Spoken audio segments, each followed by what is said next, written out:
영끌족의 최후, 참으로 안타까운 일이 아닐 수가 없습니다.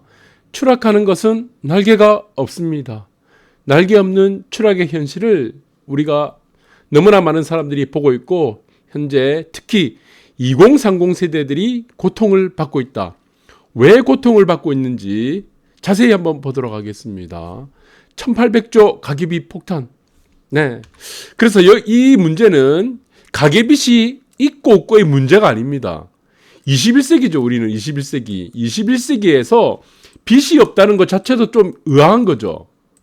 빚은 무엇입니까? 왜 우리가 빚을 냅니까? 레버리지입니다. 레버리지를 쓰는 거죠. 네. 내가 가진 돈이 100이다. 그러나 내가 사고 싶은 물건은 300이에요. 그러면은 내가 100짜리 물건을 100이라는 돈을 가지고 사게 되면은 여기서는 큰 이익이 없다고 생각할 때 우리는 레버리지를 쓰는 거죠.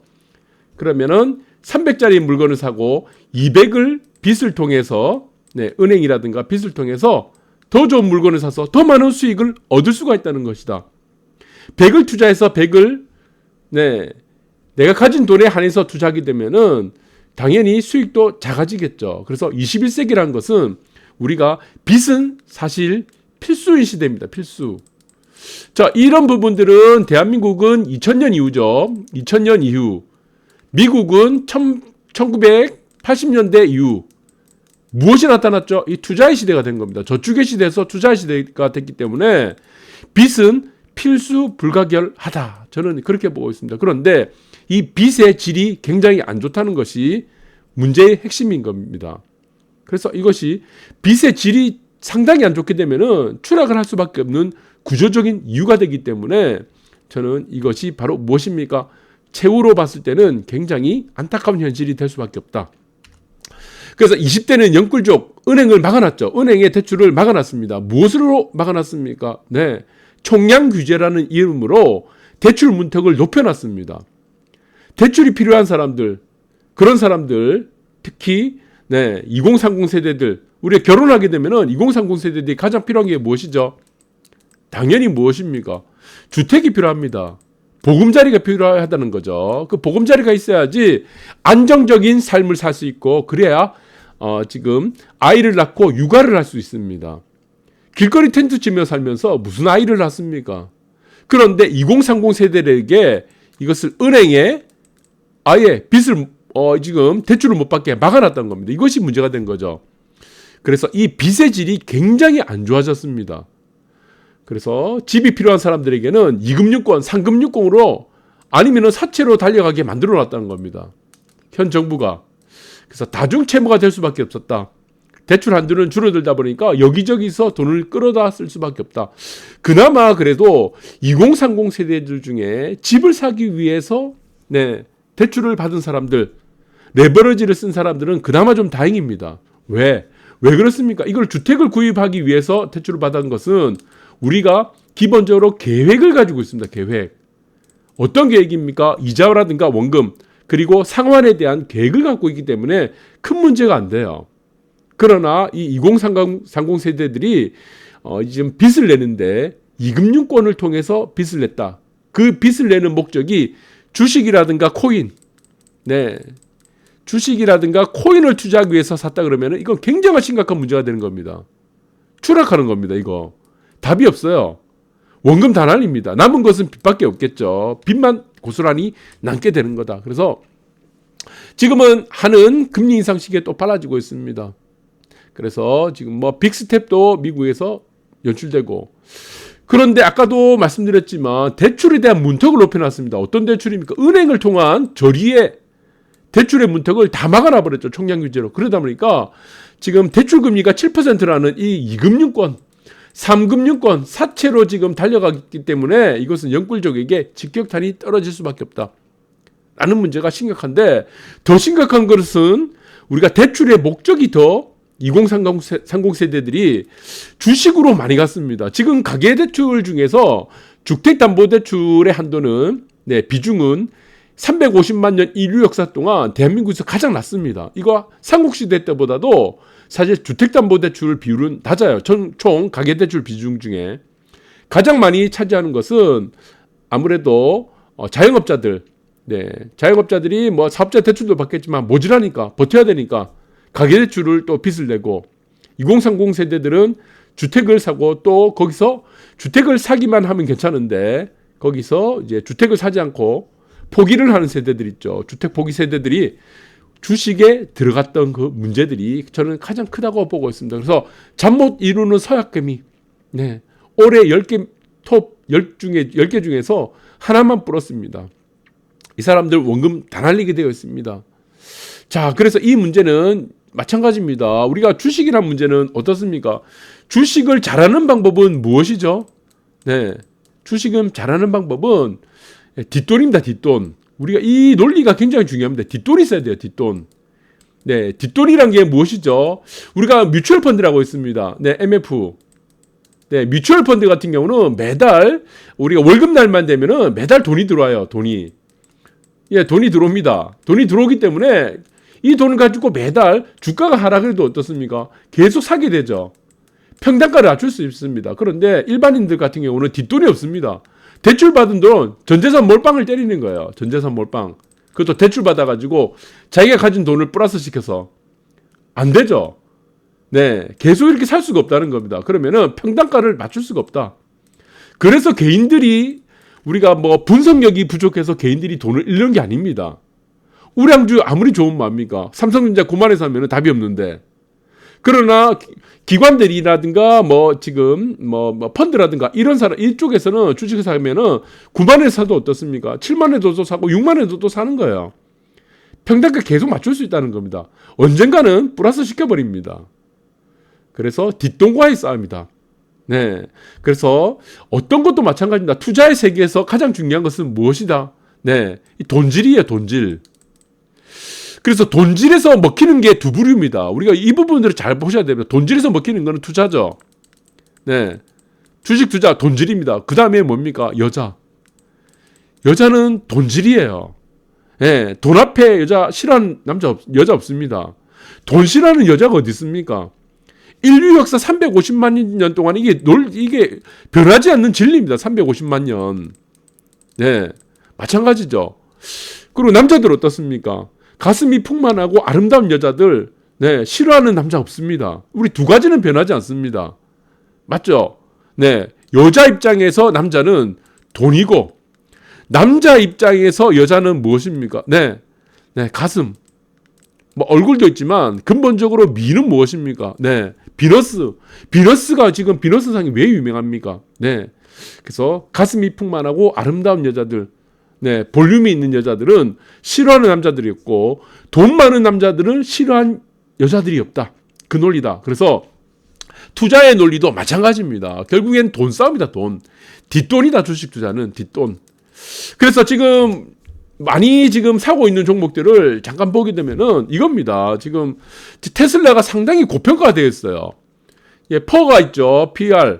네, 프라이스 언 레이시오라고 주가 수익 비율입니다. 주가 수익 비율이라고 그러고 이것이 지금 굉장히 고평가되는데 우리가 지금 이면을 보게 되면은 고평가를 받는 주식은 왜 지금 PR이 높습니까? 주가가 많이 올라가기 때문이죠.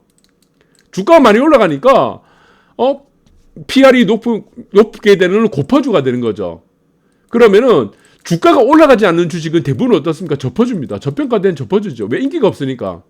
예, 저평가된 것을 저퍼주라고 그런다. 네, 그런 논리가 또 되는 겁니다. 그래서 사실은 주가가 잘 올라가는 주식들 보면은 PR이 상당히 높습니다. Price on Ratio라는 PR이 상당히 높다. 그런데 나중에 이런 현상들이 나타납니다. PR이 높게 되면은 이 PR을 높게 되는 합당한 성장이 나와야 됩니다. 성장. 그 다음에 거기에 따른 수익이 계속적으로 올라가야 되는데 우리가 지금 고평가되는 고퍼주들, PR이 높은 종목들은 큰 산을 만드는 경우가 많습니다. 산을 만들다가 인기가 시들해지고 수익을 더 이상 만들지 못하다가 꼬꾸라지는 경우가 상당히 많습니다. 그러면은 고퍼주들 같은 경우는 주가가 계속 올라가기 때문에 고퍼주가 되겠죠. 이 고퍼주들을 계속 유지하려면 무엇이 돼야 됩니까? 네, 여기서는 독점적 지위가 있어야 됩니다. 독점적 혹은 독과점적인 어떤 지위가 가지고 있거나, 네, 그리고 1번 두 번째는 무엇입니까? 네, 두 번째는 진입장벽이 높아야 됩니다. 진입장벽. 아무나 이 제품을 못 만드는 회사들을 네, 그런 회사들이 고퍼주들을 되는 경우가 많았습니다. 성장주들 중에. 그럼 독점적이거나 독과점적인 기업들은 대표적인 게 무엇입니까? 코카콜라 이런 거 있죠. 코카콜라. 네, 코카콜라 이런 것, 이런 주식들은 800만 배 올랐습니다. 800만 배 상장 이후에. 800만 배 올랐던 게 코카콜라 주식이다. 그래서 옛날에 상장했을 때 코카콜라 한 주만 있었어도요. 지금 웬만한 뭐 지금 뉴욕의 맨하튼이든가 강남 아파트 삽니다. 제일 좋은 거. 단 한 주만 있어도. 그리고 진입장벽이 높은 성장주들은 어떤 게 있습니까? 이것도 반도체 같은 경우죠. 진입장벽이 상당히 높죠. 이런 종목도 삼성전자 5,000원에 시작해서 350만 원까지 올라가게 된 거죠. 왜 그랬습니까? 반도체 산업은 진입장벽이 워낙 높기 때문에 아무나 반도체를 만들 수 없다는 겁니다. 그런데 테슬라 같은 경우는 제가 우려스러운 이유가 무엇이냐? 이 고퍼주라는 이 펄을 만들 수 있는 성장이란가 뒤따르는 수익을 계속 만들기 힘들어요.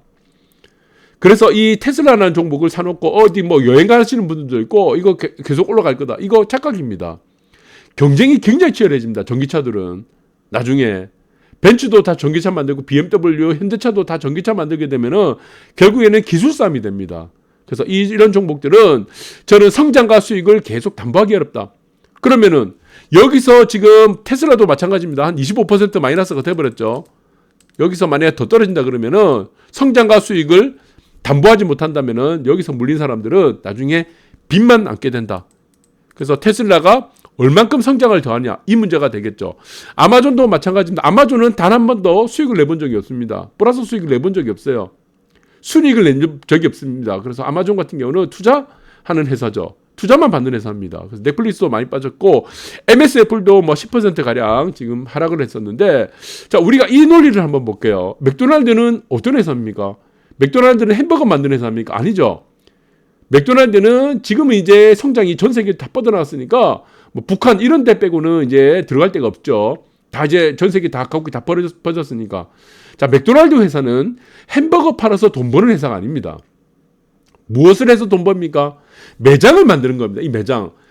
전 세계에서 가장 좋은 입지에 땅이나 건물을 삽니다. 땅. 건물 사는 거죠. 거기다 매장 차리는 겁니다. 결국에 이 회사는 무엇입니까? 네, 부동산 회사입니다. 사실은. 맥도날드는 회사.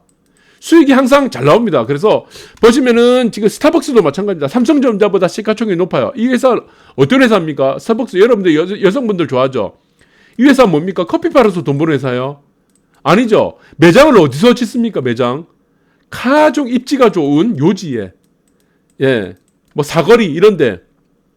여기는 직영을 하는 데도 있고 뭐 내주는 데도 있고 맥도날드도 똑같습니다. 그러나 가장 입지가 좋은 것은 자기들이 땅을 삽니다. 자기들이 건물을 사요. 사실 이건 뭡니까? 부동산 회사입니다. 그래서 주가마다 늘 주식마다 우리가 고퍼주 저퍼주 뭐 저평가다 고평가 됐다 이 이면이 그렇게 중요한 게 아닙니다. 고평가되는 주식 고퍼주들이 사실은 잘 오르고 저퍼주들은 저평가됐지만 주가가 안 오르기 때문에 저퍼주가 되는 거다. 그러나 그 이면은 무엇이다? 제가 테슬라도 말씀드렸지만 성장이 계속 뒷받침해주지 않으면은 큰 산을 만든다. 주가에서 가장 중요한 거는 산입니다. 산을 만드냐 못 만드냐. 삼성전자처럼 계속 올라야 되는데 삼성전자도 5만 원 밑으로 떨어지게 되면은 5만 원입니다. 5만 원 밑으로 만약에 떨어지게 되면 어떻게 됩니까? 이거 산이 등장합니다. 그래서 위험해요. 산을 절대로 만들어서는 안 됩니다. 자, 여러분들 이렇게 보시면 되고, 그래서 2030 세대들이 주식을 사는 것, 코인을 사기 위해서 대출받았다면 상당히 위험이 크다라는 부분이죠. 여기서 운이 좋아서 다시 지금 시장이 살아났다. 지금 시장에 어떤 대응을 하거나 현실을 직시하는 능력이 없기 때문에 2030 세대들은 운 좋게 어떻게 시장이 돌변해서 살아났다 하더라도 다음에 또 전재산 다 날리게 되어 있습니다.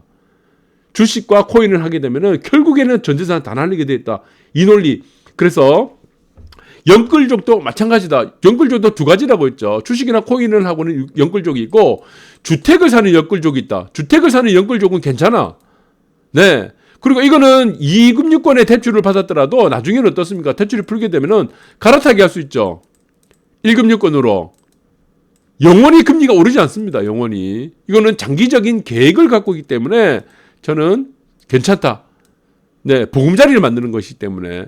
그러나 이런 것들이 지금 이자 부담, 상환 부담이 41% 증가했는데 이것을 도박을 하기 위해서 주식이나 코인 같은 도박을 하기 위해서 전문적인 능력도 없고 기다릴 줄 아는 인내도 없고 최적의 타이밍이 올 때까지 충분히 시장에서는 저평가되는 국면들. 네, 그래서 원래의 가치보다 더 싸게 거래되는 그 때가 있습니다. 시기가 있죠. 그 시기를 인내를 해야 되는데 인내를 할 수 없습니다. 2030 세대들은. 그래서 이 도박판에 빠져들인 돈이라고 한다면은 저는 경끌족들은 상당히 추락할 가능성이 있다. 그래서 이것이 나중에 또 인생의 큰 교훈으로 하나의 지금 추억이 될 수도 있겠죠. 그렇지만 이런 추억은 만들지 않는 게 좋습니다. 감사합니다.